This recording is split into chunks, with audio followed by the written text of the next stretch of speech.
रानी दुर्गावती भारतीय इतिहास की एक महान और साहसी योद्धा थीं, जिन्होंने अपनी मातृभूमि की रक्षा के लिए अपने जीवन का बलिदान दे दिया।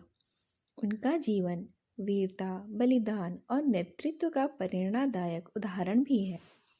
रानी दुर्गावती का जन्म 5 अक्टूबर 1524 को कालिंजर, वर्तमान में यह उत्तर प्रदेश में है, के चंदेल राजवंश में राजा कीर्ति सिंह चंदेल के घर में हुआ था। दुर्गावती बचपन से ही साहसी और प्रतिभावान थीं। उन्हें घुड़सवारी, तीरंदाजी और युद्ध कला में महारत हासिल थी।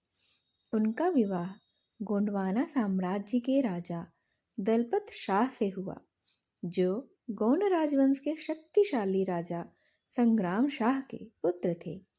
विवाह के बाद दुर्गावती ने गोंडवाना के प्रशासन और साम्राज्य को समृद्ध बनाने में बहुत ही महत्वपूर्ण योगदान दिया।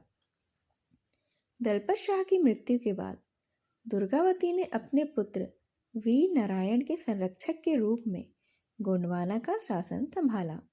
उन्होंने अपने अद्वितीय नेतृत्व क्षमता से साम्राज्य को कुशलतापूर्वक संभाला था। उनकी न्यायप्रियता और प्रजा के प्रति उनकी करुणा के कारण वे जनता के बीच अत्यधिक ही लोकप्रिय थीं।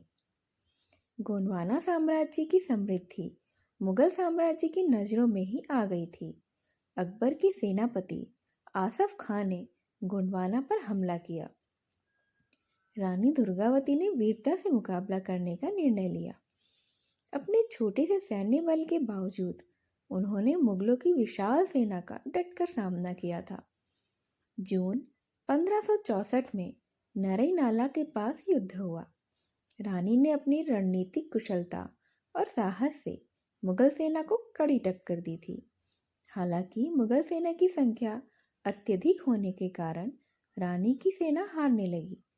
रानी दुर्गावती ने अंतिम समय तक लड़ाई लड़ी थी। जब उन्हें लगा कि वे हारने वाली हैं और दुश्मन उन्हें बंदी बना लेगा, तो उन्होंने अपनी तलवार से आत्म बलिदान करना उचित समझा था। रानी दुर्गावती का बलिदान भारतीय इतिहास में एक अद्वितीय उदाहरण है। उन्होंने मातृभूमि की रक्षा के लिए अपने प्राणों की आहुति दी, लेकिन अपनी अस्मिता को दुश्मन के हाथों नहीं जाने दिया था। आज भी रानी दुर्गावती को उनकी वीरता और बलिदान के लिए याद किया जाता है। मध्य प्रदेश के जबलपुर में उनके नाम पर रानी दुर्गावती विश्वविद्यालय और एक संग्रहालय स्थापित है। उनका बलिदान हमें यह सिखाता है कि मातृभूमि की रक्षा के लिए जीवन समर्पित करना सबसे बड़ा धर्म है। रानी दुर्गावती की गाथा केवल इतिहास की किताबों तक सीमित नहीं है, बल्कि यह हर एक भारतीय के लिए प्रेरणा का स्रोत है।